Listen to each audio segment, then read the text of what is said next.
Okay, well, welcome to Creativity in Crisis. Our first episode is Large Scale Assessment. I'm Ron Beghetto. On this show, we explore the idea that creativity maybe is in a state of crisis in educational settings, but also the idea that crisis can serve as a stimulus or a catalyst for new thought and action or creative behavior. So in this first show, I want to introduce my co-host, Yong Zhao, and he can introduce himself. And then we'll introduce our first two guests, Bill Lucas and James Kaufman. And if you can give a brief self-introduction, that'd be great. And then we'll launch into this first topic. Well, thanks, Ron. I'm Yong Zhao. I'm a professor at the University of Kansas and also Melbourne Graduate School of Education in Australia. And Ron, you are at now Arizona State University, right? Yes. Okay. So let's go to maybe Bill Lucas. Thanks very much. Great to be part of this. I'm here in the UK in Winchester, where I'm Professor of Learning at the university here. And I lead a small research group called the Center for Real World Learning. My interests span creativity, engineering, practical learning, vocational learning, and changing the system from the system that many of us have grown up in. James, go ahead.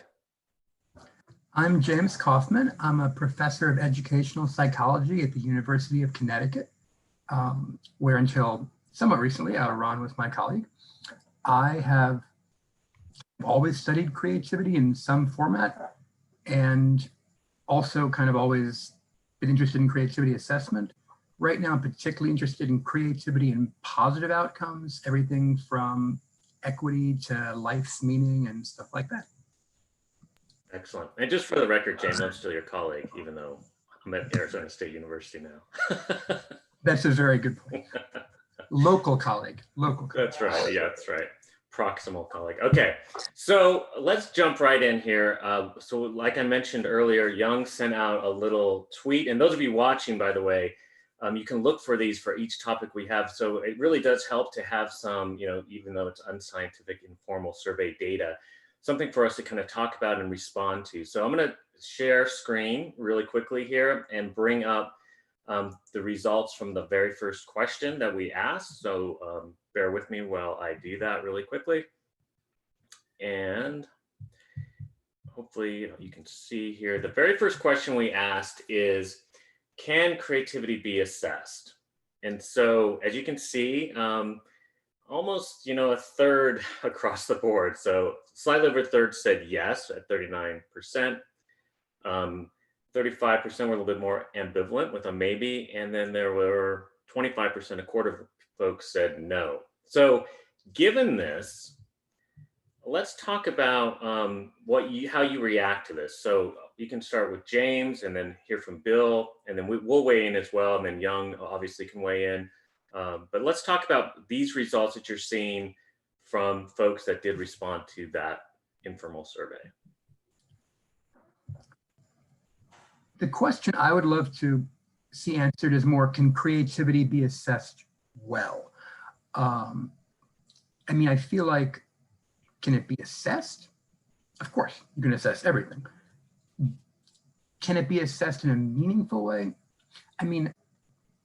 I would argue yes, but a lot depends on how much funding and resources you have to do it. I think that the roughly 1/3 ratio makes sense. I'm a little surprised it was that high who said outright no, but I guess it also depends who is responding. Certainly a lot of creators I've interacted with do not believe it can be assessed, and you have to respect that position, given there's something to be said to that, perhaps. So James, you were saying creators don't believe it can be assessed well, right? Some of them. Certainly most of the people who I've had push back against the idea that you can measure creativity are people who are more likely to identify as creative, often in the arts. And certainly the way that we often measure creativity doesn't always instantly mentally translate to, oh, well, I'm a ballerina and I see how this would be related to my creativity. Whereas if somebody writes captions or likes to come up with answers to open-ended questions, then I think they would very much feel like creativity assessment taps into their creativity.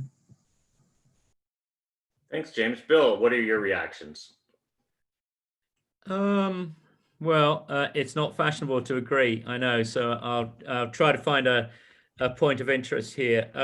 I think when many teachers answer that question, they're thinking about their own experience of educational assessments. And in many educational administrations across the world, the education system is uniquely set up not to test creativity, not to value creativity. So the notion that you might have a different answer from the tester is going to get you 0 mark rather than the 1 mark or 2 mark. So I think there's a real understanding from the educational profession. I also agree that those who might self-describe as creative find this particularly difficult. Some research we did 8 years ago when we were piloting, a couple of field trials looking at different assessment instruments. We found that the initial response was that creativity is so subtle and complex and close to what it is to be human that, and what they really wanted to say was it's outrageous that you should even try and assess it. And once you'd got through that kind of emotional reaction, I think most people got to a position where they were asking a different question, which is like James's question, can you assess it well? But the question they were asking was, why are we assessing it? And I think you can't really ask the question, can it be assessed, unless you think of the purpose of assessment. And the purpose of assessment in so many states and countries has become bastardized, I think. It's not helping learners achieve the goals that they and their more skilled others, teachers, others would like them to achieve. So I think that it's a complex one, and a third is probably fair enough for a simple poll. Excellent. Yong, what are your thoughts? Well, when we put out these questions, I was more thinking about, because there are right now a lot of efforts trying to assess creativity. I'm one of the persons who really can't believe creativity can be assessed or not assessed well in James' ways. But I'm actually quite curious in thinking about both from, especially James, you are the creativity kind of a scholar, and Bill as well. You guys have done a lot of research. So has Ron. I'm actually curious of what kind of creativity assessments are out there. Can you share with us and the audience what kind of things out there, and has any one of them done, let's say, longitudinal verification to say, well, anyone that does really predict some great, creators? And James, you want to just respond to that, because I know you are, and Bill and Ron. Absolutely. The dominant way that creativity is assessed is usually with divergent thinking tests, which were pioneered first by J.P. Guilford and then Paul Torrance. And the concepts were from the 50s. They got produced in the 60s and 70s. And it's still the #1 way that we assess creativity. There have been longitudinal studies which aren't quite as convincing to me as I think they're meant to be, because they predict some things. It asks an open-ended question, and it's very, very broadly scored for how many things you say, how many categories, and then how statistically rare your responses are. And this is mostly for young children? It goes all the way up to adults. Usually it's given to K-12, the same reason why any test is more likely to be given to K-12, because they're forced to. It's not that I think divergent thinking is bad, and I think that the original concepts, Guilford, Torrance, these were brilliant people. But I find it a little sad that it's 50 years later and we're still mostly doing it. A lot of stuff is self-assessment, which I think is fine for low stakes or for guidance or for looking at what people believe. There are some things like the remote associates test, which is looking at how you can associate between different remote concepts, such as compound words, which to me is very loaded towards intelligence more than creativity. And my own personal favorite is Teresa Amabile's consensual assessment technique, where you have people actually do something creative, and then you have people with sufficient expertise look at all of it and give their own opinion. And if it agrees, then you have something to look at. The downside is that this takes up a ton of time and resources, and much more than is easily available if you want to do it at the large scale, high stakes level assessment. Yeah, and I want to kind of jump in here too, and I appreciate James kind of outlining some of those very popular tests that are used and assessments that are used, and also highlighting, you know, the assessment where you're assessing, you know, actual products from Amabile's work. I think one of the things, as I look at this data, and I might share this screen again so folks can see it again. What I take from this when I'm looking at this is I position myself in kind of the, what I'd like to say is healthy ambivalent space. I think both Bill and James, and of course Young, noted the idea that, you know, the question of can it be meaningfully assessed? So yeah, we can ultimately you can develop an assessment for anything, but assuming that even if you did that really well, I guess the question is what is missing? So even when you use like the consensual assessment technique that James was talking about, where you have a product and you impanel experts, which is the typical format for that, although you can use, you know, experience others and so on. And so the idea is the validity is housed in the expertise. So if you can get them to agree independently, then you have reliability. And so you have an interesting assessment there. I guess my question is always, what is lost in these assessments? And that's where I kind of, you know, lean towards folks that do actual creative work is what are we missing? Even if we're kind of getting some glimpse into what we're assessing. And for me in recent years, a lot of my research has been focusing on, I think a lot of these are still very static and they're not dynamically assessing enough. In other words, we're not assessing how are you approaching this particular task? What's going on? So a blend not only of your performance, but you know, your motivation going in, your self-beliefs, maybe your emotional state, maybe your physiological state. Like the fact that maybe Young is sitting next to me might make me nervous if I'm in a classroom, right? Or it might relax me. There's so many variables at play that would be interesting to try to do this in a much more dynamic way. But therein lies the rub, as James said, right? It's so resource and time intensive. I think to do it really well, we just haven't seen that. We haven't seen it because it's really difficult to kind of pull off. It's very intensive.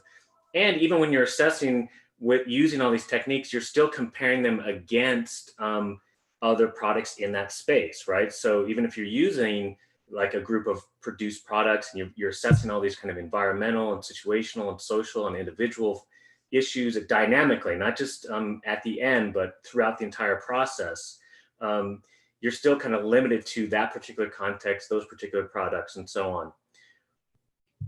Siri's responding to me now. So I guess my question to you all would be, what is missed? What do you think is missed in even the best forms of assessment? And is that too great of a cost? Because James brought up an important thing, high stakes testing, right? We're going to be moving into talking about large scale assessment here in a moment. What is missed? What are the dangers? What are the hazards of so let's start with that. What is missed and what are the hazards of leaving that out when we're trying to make any kind of inference about this thing called creativity? Okay, well, I think just going back to Yong's point, there probably isn't any longitudinally validated holistic assessment of creativity. And that's an issue and something, if we care about this, we should seek to address. What's missing? Well, it kind of, again, depends on how you define creativity. And those of us, and I put myself in the Amabile space, who favor a componential view of creativity, would immediately see that as much human creativity is predicated on social interaction, the group work element is largely missing from most creative tests. That's despite the fact that we've learned an awful lot from PISA 2015 and the work that Patrick Griffin and Esther Kerr and colleagues it's popped out of my head. Anyway, that fine institute in Washington, it'll come, doesn't matter. So that's missing. I think some of the things you're implying, Ron, about state of mind, habit of mind, attitude, those things that might be, broadly speaking, associated with either academic or other forms of tenacity, growth mindset. Those, we can get at those, and PISA gets at these through the questionnaire, but that's immediately we're back into a self-report land, as James was implying. And I think that it is difficult to assess things in, and James is again an expert on different domains. It's very difficult to be sure that what you're assessing is the thing that you think you're assessing. And it's something we're struggling with in the PISA test. You think it's in the scientific domain and it turns out to be common sense, or you think it's in the common sense domain and it turns out to be a proxy test of linguistic capability. So, it is fraught with difficulty. And so I don't think we should overclaim. I think we should make a different argument, which is that modest inroads, thoughtful, rigorous inroads into both summative and formative assessment help us get better at understanding the concept and better at choosing better pedagogy. So I think we shouldn't overclaim. Bill, thank you. I love what, the way you're approaching this, because what I'm very interested in, what's missing is that, as in any assessment, when you assess something, you'll miss something. That's for sure. What I'm actually got into this, first of all, I have to tell you, I'm no expert on creativity. I rely that on Ron Beghetto. So that's why I work with him on these issues. However, from my own understanding of this is that when now creativity becomes such an important concept in every school, and any assessment of creativity, unless this result or the consequence of the creativity is used to select people, it won't mean anything. I think, traditional, why we've been debating about GPAs, standardized test scores, how that matters, because that's been used to select people. It doesn't mean it really has any predictive power, like assessment of literacy, numeracy. You wanted us to disagree with you. What's that? You want a disagreement. I completely disagree with that. We're talking about tests for predictive power, and I don't think we're talking about tests for selection. I think we're talking about tests for better understanding of concept, of skill, of developing mastery. We're much closer to the kind of mastery transcript attempts going on in the States. We're much closer to rigorously curated portfolios, I think. I mean, there is an example, and you and I both work a lot in Melbourne, Yong, and the state of Victoria has been running tests for, well, actually for 6 years now. Okay, only 3 years in the public domain. They're not really high stakes. They are happening. They are happening to a selection of 15-year-olds across the state. They've been well designed, initially by the Australian Council for Educational Research and latterly by colleagues of mine here in the National Foundation for Educational Research. And they're testing something that Australians call critical and creative thinking. And I think this again takes us into a definitional territory. It's a bit like James talking about divergent as opposed to convergent thinking. If you admit, well, that's good. I'm glad we're into argument. This is very cool. So what I like it is that, so what you brought about is something which we have kind of missed, which I don't think we have time to debate today. It is really the purpose of the assessment. We're talking about, are we going to try to characterize the individual? Are we trying to characterize the population? Are we going to use for selection? Are we used to do something else? I'll rest my case. I'm glad I got the disagreement. Thank you very much. So let's bring somebody else. That's great. Yeah, so I think, this a nice segue is to our next question here that we asked, that Yong put out on Twitter. And so let me go ahead and show you what the results of that were. And I think it'll be a nice segue to our conversation here. So the next question is, should it be assessed? And we've already kind of alluded to this question here. But you'll see that we have a little change here in our informal unscientific poll that now we're approaching 50% of folks that say it should not be assessed, even if it could. And who knows what that means, even if it could be done meaningfully, it shouldn't. Well, I want to hear your responses to that. And then approaching, like a quarter or a third saying, yes, it should. And then there's some ambivalence there. But I think that's an interesting result. Let's just go around the squares and see what folks have to say about this. Starting where?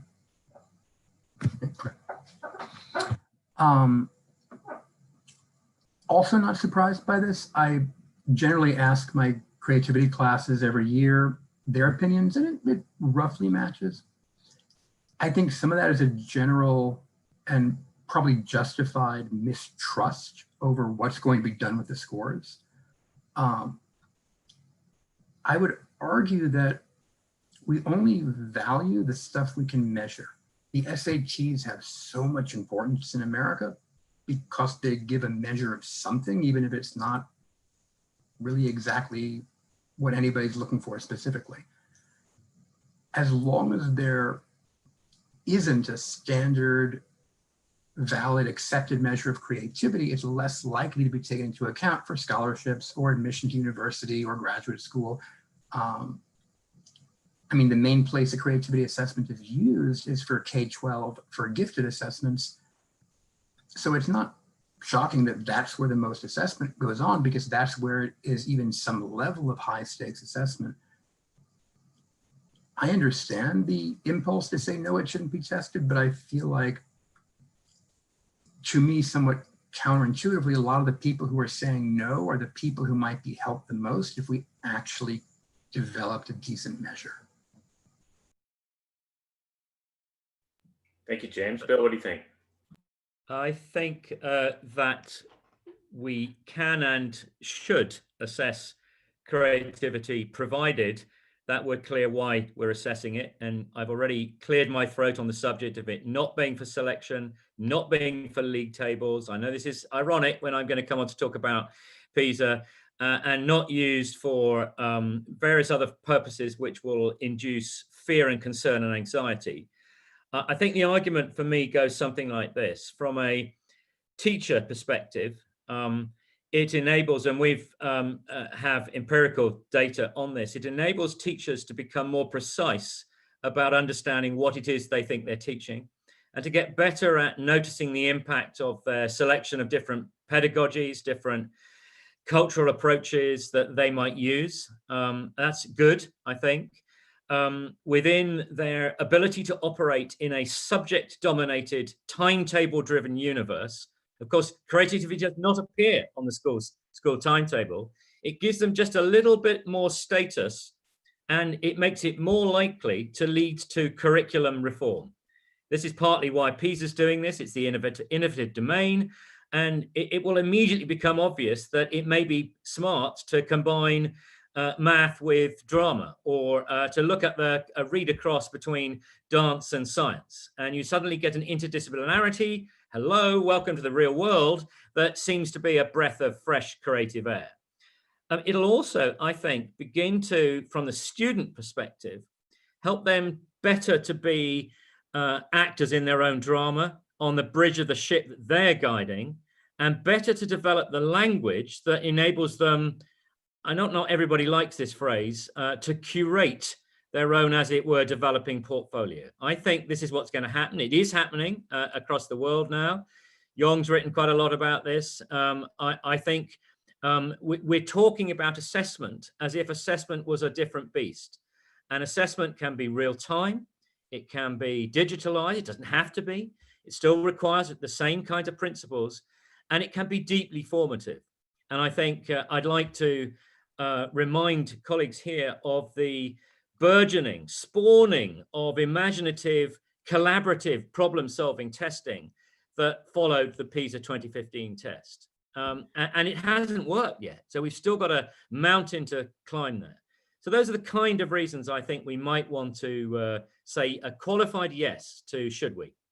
So Ron, let me jump in here. I think both James and Bill would like to see creativity assessed. I think I would like to say no. The reason, of course, there are many reasons, but a couple of them. First of all, I don't know, James, Bill. I'm sorry. The kind of good outcomes you're describing that coming to teachers, coming to students would actually happen. That's going to take a long time. And we know tests can drive a lot of educational activities, but a test like this, will it do that? We don't know. The second, I think it's going to take a long time to drive a test to actions. Second point, I think I'm more curious is that it depends on really what you're assessing. As we know, creativity is so broad. It can happen with content, with some content in different domains, in different regions. Whatever assessment we put out there will drive the teachers to think about that test. And then they're going to apply that back to teaching. Then I think that might distort it because the creativity assessment makers may not necessarily be the most creative people in the world, necessarily. So whatever assessment is put out there is going to drive the instruction and drive the activities, so to speak, if we think creativity is actually going to dominate the curriculum. And the final point is that whatever creativity assessment we give to students, they're going to get a score. They're going to get a score. They're going to rely on that score. Imagine a 5-year-old, 10-year-old, 13-year-olds. How do they live with that score? And then when they're 13, they get a 69. When they're 15, should they get a 75 or 89 or 100? So I have no idea how the progression would go for it. Ron, would love to hear your opinion. Yeah, I think this is I like this the tensions that are emerging in this conversation. So, going back to James's point, I think there's absolutely truth in, it's a saying that one of our other colleagues, Joe Renzulli's often talked about, what gets evaluated gets done, or another saying is, what gets assessed matters. I mean, even because that's kind of the game of school, right? Kids will ask, is this going to be on the test? And, why should I care, right? So there is something to that for sure. And it also, I think, raises the importance of whatever's being assessed in the eyes of a variety of stakeholders, parents, families, communities, institutions, so on. However, I also kind of align with what Young's saying. Young's work on unintended consequences or the kind of side effects. I think we need to really take pause about what are some of the unintended consequences, even if doing some really formalized assessments can kind of raise the profile of creativity and kind of bring it into a space where people are valuing it. And almost, and I think one of the ideas, I guess one of the kind of promising ideas is that, maybe we could democratize creativity. People could see that everyone actually has creative capacity if we take it seriously and show these kinds of assessments. And James has done work on this as well.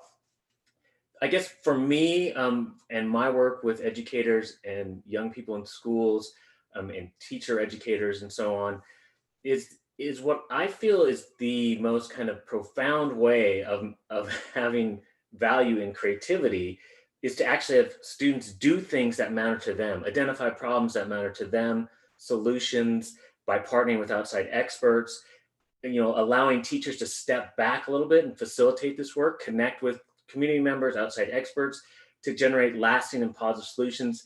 And then those kinds of outcomes, they meet what's called the interocular traumatic test. They hit you right between the eyes. You don't need, to calculate, whether it's statistically significant or not, or compare it against anything. I mean, you can see the value is baked into the work. And so that, for me, when you're talking about education, that illustrates to educators and the young people that they're working with that this is what creativity is about. It's about producing something in the world, ideally, that leaves a positive and lasting contribution, not only for yourself, but others. And so my concern when we're assessing, typically with divergent thinking assessments, that we're signaling that's what creativity is. If you can come up with the most creative caption to this predetermined problem, right? That you didn't even design and maybe would never do anyway, is that really what we want to be signaling? And can we do a both and? Can we arrive at maybe a both and? I love the both and approach. So perhaps we can live in between these tensions, that there is some value in bringing this into the consciousness of educators and young people and educational stakeholders, but really trying to make sure we're doing it in a meaningful way and not signaling that creativity is yet another kind of obscure thing that's really maybe an indicator of creative potential, divergent thinking, and really something that is of value, that we all have the capacity, and that particularly during uncertain times or when we experience states of genuine doubt, that's really when we do need to think and act in new ways, and that itself is creative. And so can we turn even more agency over to folks to develop their own kinds of ways of demonstrating their creativity? So I'll get off my little soapbox here and let other folks jump in and respond. Good soapbox you were standing on there, Ron. I actually agree with quite a lot of it. I share Yong's concern about unidimensional scores. I think they're a real problem, and especially if they're a unidimensional score of a subset of something that's complicated. So I'm in agreement there. And I like much of your thinking, Yong, about unintended consequences and the known consequences of high stakes testing. But I have a more optimistic and different view of how you change school systems. And it doesn't just depend on the current output measures. We need to look at the demand side pressures, which are by and large pro-creativity at the moment, whether you're talking about big global organizations or at the local level. And the post-COVID era, I think, is going to make this even more pressing, personally. But I think we need to reframe school itself. I mean, I'm a big fan of a colleague of yours over at Harvard, David Perkins. If we're using a game metaphor, let's play the whole game of school. And we end up playing little bits of what he calls elementitis or aboutitis in schools. And I think we do run a risk, Ron, if we're going down an over-reliance on one, say, for example, divergent thinking test. So I'm with you on that. But I want to put the flag of optimism into the floor here and say there are lots of other ways of changing the system. The exams are there, but they're only one of 3 or 4 influences.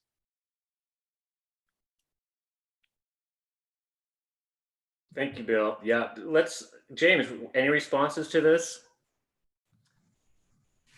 What I keep thinking, perhaps in a slightly devil's advocate position, is we already have high stakes testing going on all the time. We have IQ tests, achievement tests, standardized tests.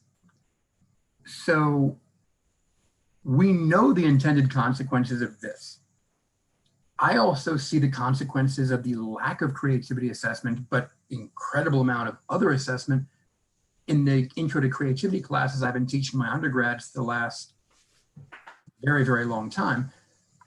A strikingly high number of my students don't think of themselves as creative, bluntly say I'm not creative. These are students who choose to take a creativity class. And my goal is to change their minds. And part of that is through giving them even mediocre assessments, they at least see that they are able to come up with some of these responses to the open-ended questions. It's not ideal. I prefer having them do consensual assessment stuff and I have them all write a poem and do all this stuff in class and do a big project presentation. I guess I feel like I would be willing to roll the dice to see the unintended consequences, because right now the consequences are, it's not valued. It gets a lot of lip service, but nobody actually really wants it or knows what it is. And kids, I mean, college kids at least, who are very creative, don't see themselves as creative. And I'd like to see what happens. I'd like to roll the dice too. I'm a fan of your work, Ron, on creative self-efficacy. And I wonder whether this is part of what we're moving into.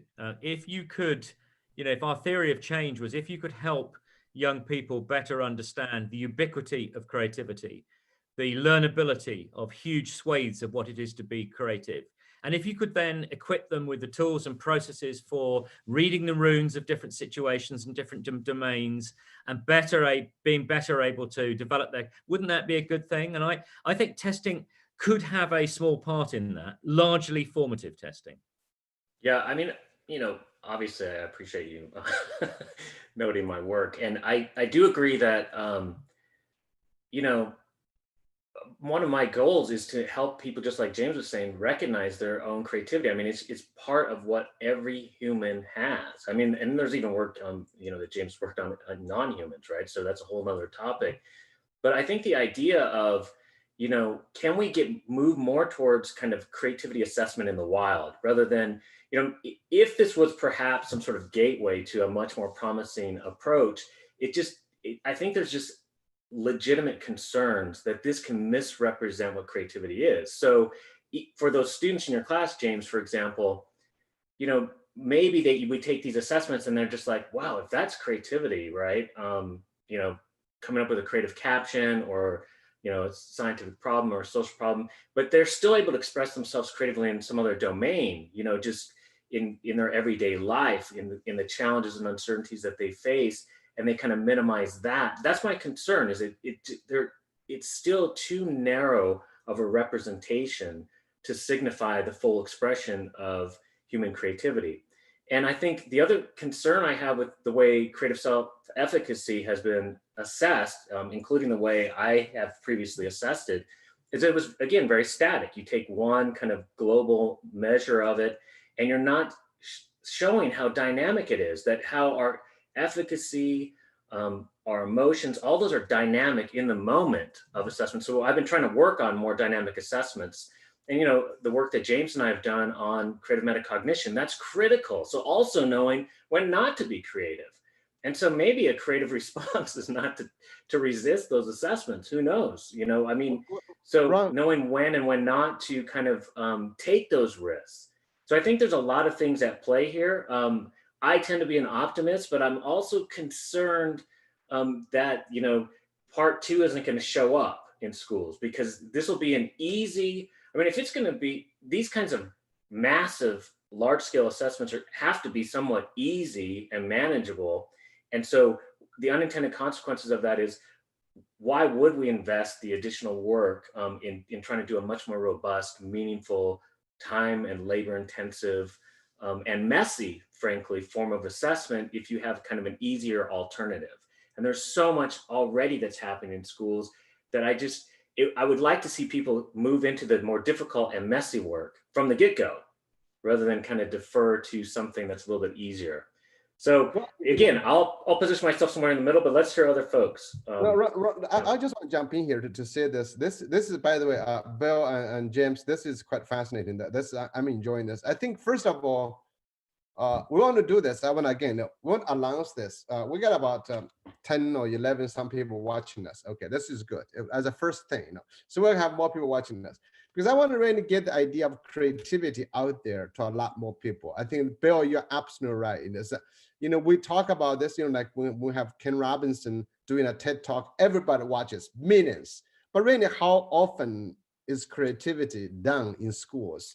I was quite shocked when Ron and I will work on the proposal for the AERA. You were talking about democratizing creativity. I said, what? So for me, as if it's already been accepted in school. So I endorse this idea. That's why we're running this show. I hope you guys will return next time.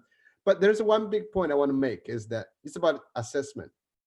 Whenever we see assessment, every time we say it, we debate it, I think then we get assessment experts coming. Assessment experts knows very well assessment can be done in many places, in many locations, for many purposes. However, when we talk about assessment, this is Ron goes to the next step. We're going to talk about it. We always talk about large scale, high stakes assessments. That's what I think our challenge is, because it's not about, minute teacher uses all the time, but we use them. But what drives, I think, James, you talked a little bit about this, what drives the whole system is a large scale assessment, high stakes, that's applied to everybody. Then teachers more or less have to take that data and apply it to their students. So Ron, why don't you move us to next question? Sure. Yeah, let's move on. Good segue there. So we're going to move on to our final little question that we had here. And that is, perhaps, should creativity assessment be used to make comparisons across countries? And so now we're seeing the majority saying no. a little bit less ambivalence there, but there's still ambivalent folks, and maybe, and about 20% saying yes at 18%. So let's react to this. What did folks say? We have 73 respondents now. We'll send you the question. I'll keep it open. Whoever wants to put in, we'll just keep it going. Yeah, for sure. Okay. 74, 63.5% says no. Okay, go ahead. James, do you want to react? What's that? Who would like to react to this? James? Sure. I didn't know if I was about to jump in, so but okay.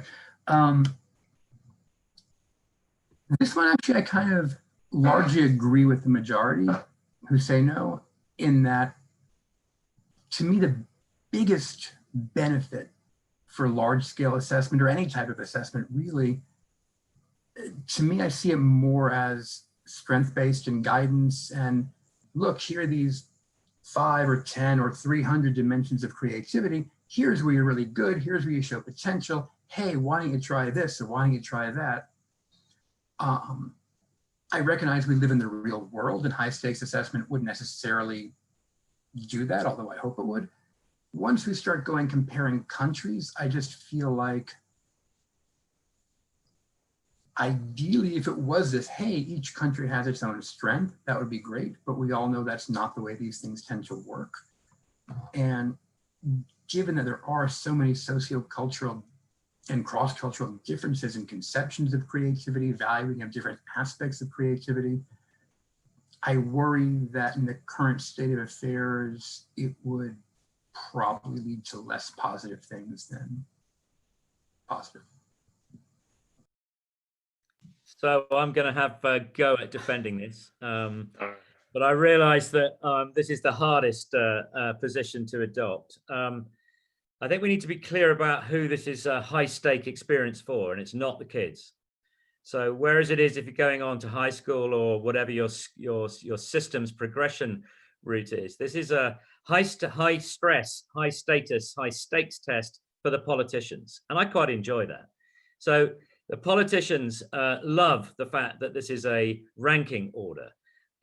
We all know how ludicrous that is. We all know the complex cultural differences that exist in the way that James was so thoughtfully articulating. But I think that on balance, I can see a public good here. And the public good is what happens when the test results get back to the Ministry of Education. And if you're in England, and I'm sure it's the same across the world, then there follows a really positive period of self-reflection.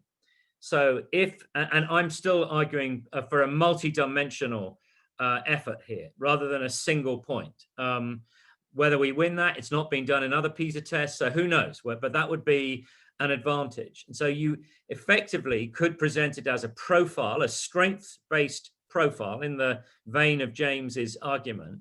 You could do that. I'm not saying that will be how it's used, because everybody loves a competition, and everybody, even in this wretched COVID situation we're in, you and we, UK and UK, are number 1 and number 2 in the league, and that is painful. It's painful and it's toxic, just because, yet again, we're not comparing, it's apples and pears, a lot of this, and we'll see, I know when the data comes out, it'll look very, very different. So on balance, for a greater political good, I think that the pressure that inter-country comparisons offers on the educational administration doing something better is worth it. Well, Bill, thanks for taking the position, by the way. Ryan, actually, we got started about this one specifically by referencing the PISA creativity assessment framework.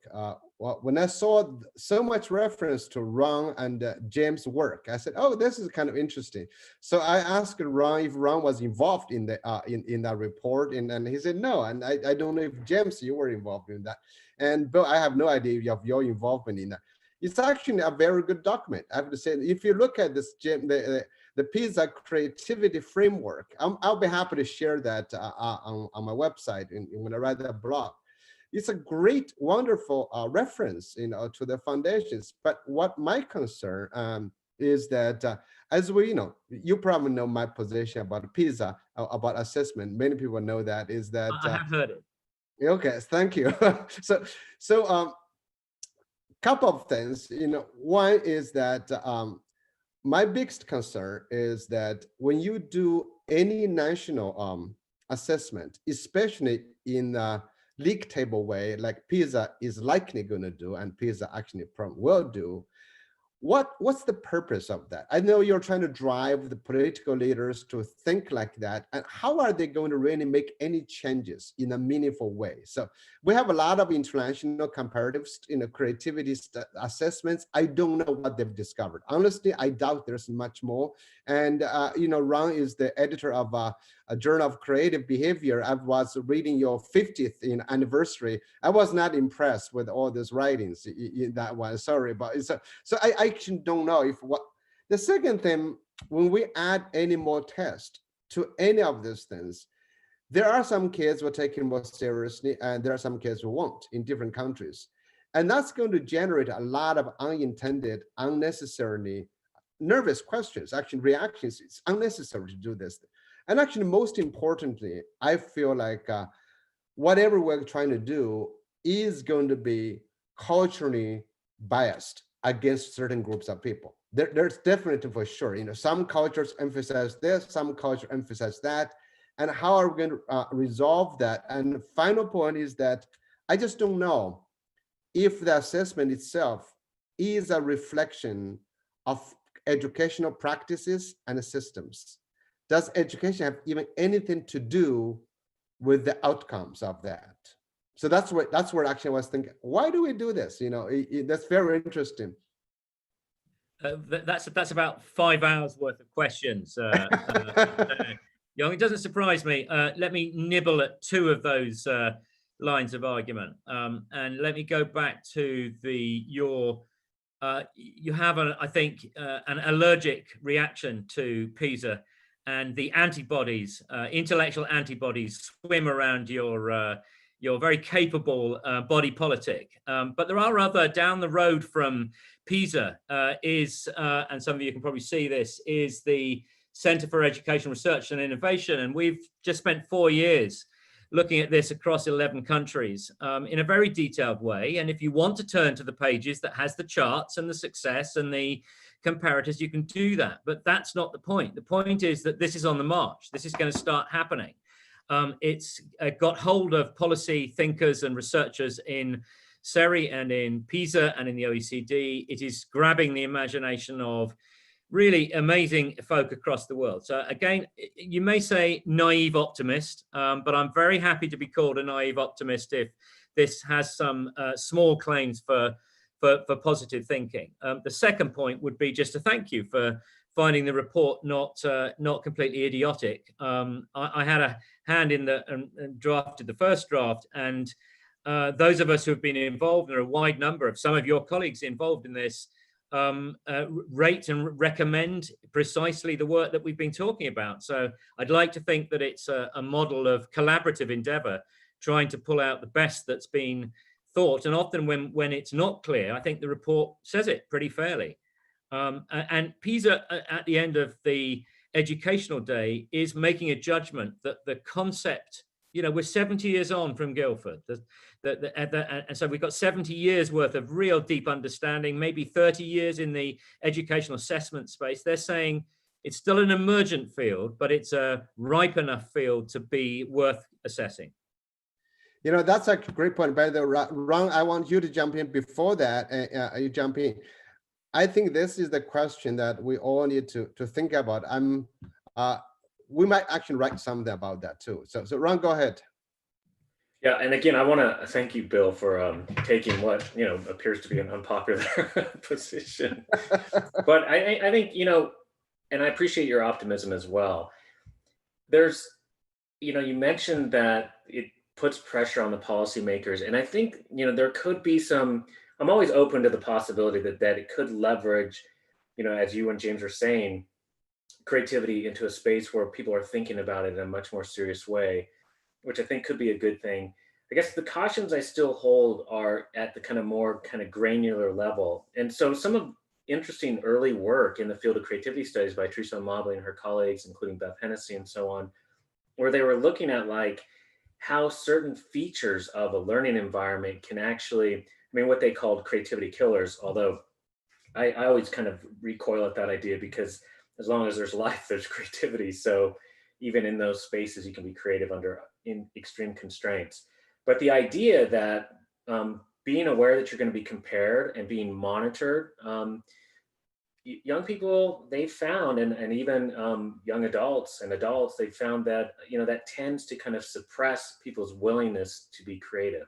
And they actually show lower creativity scores on Mobley's assessment, you know, on average.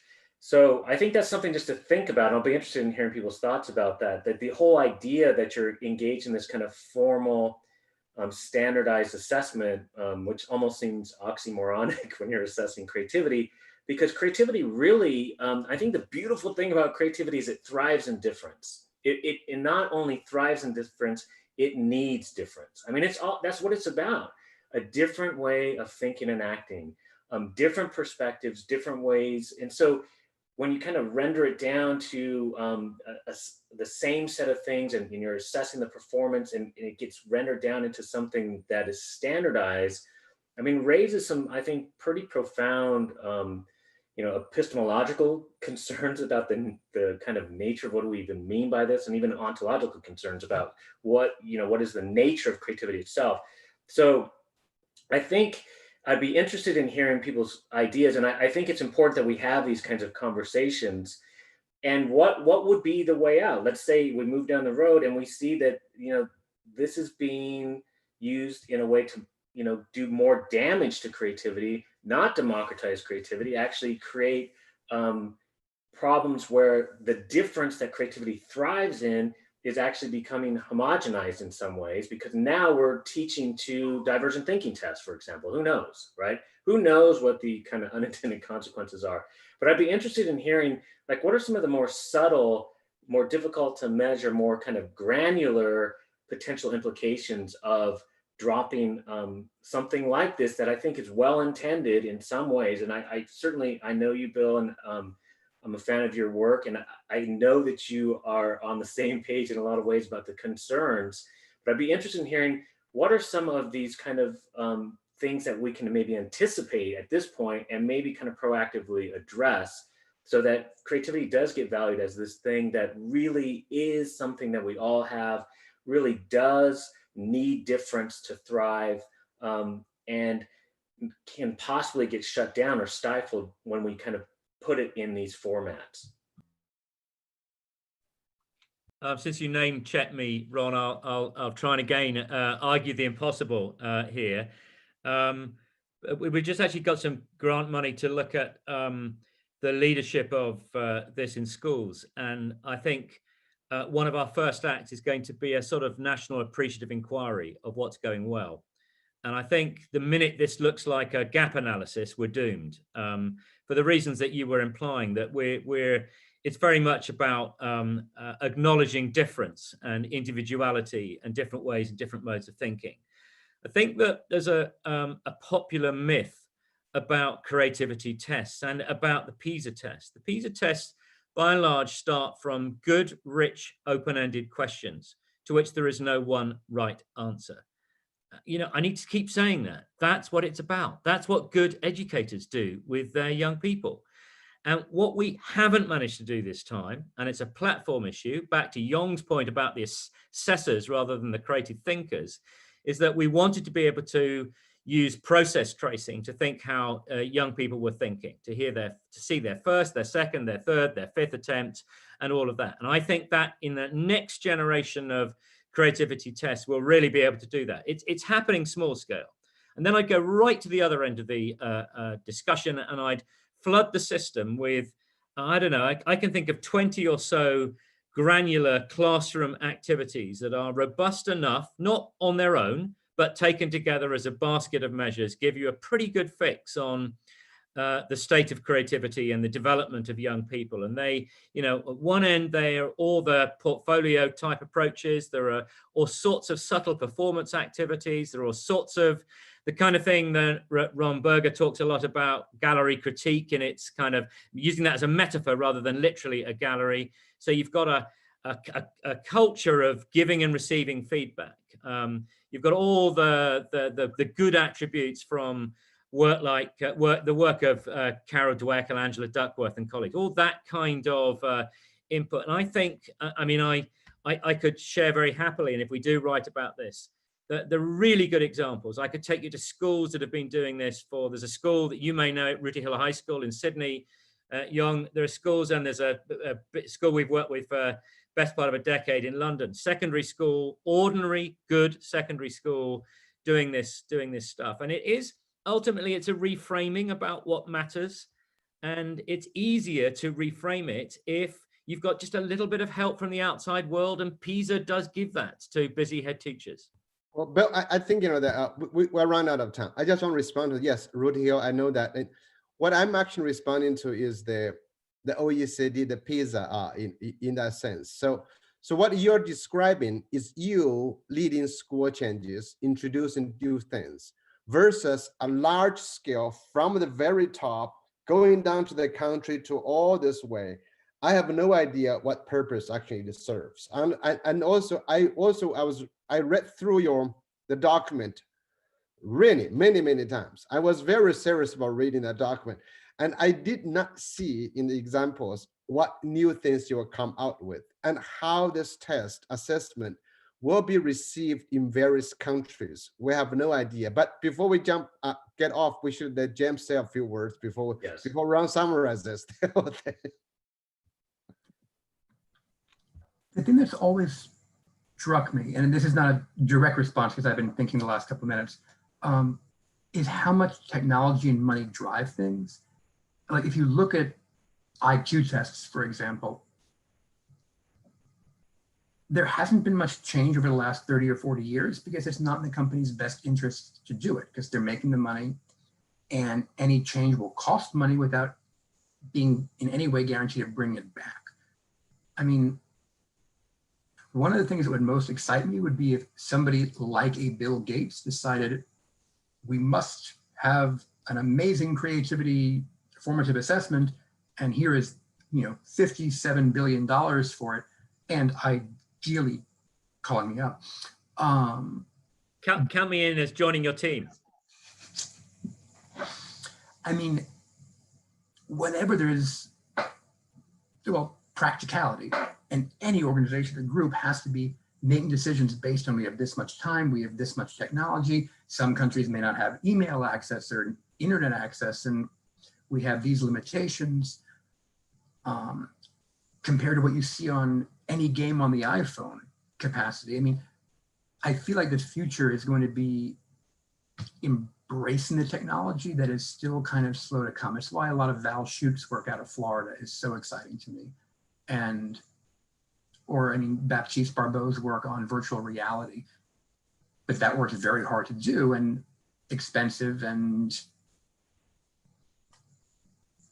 we need a really rich person. If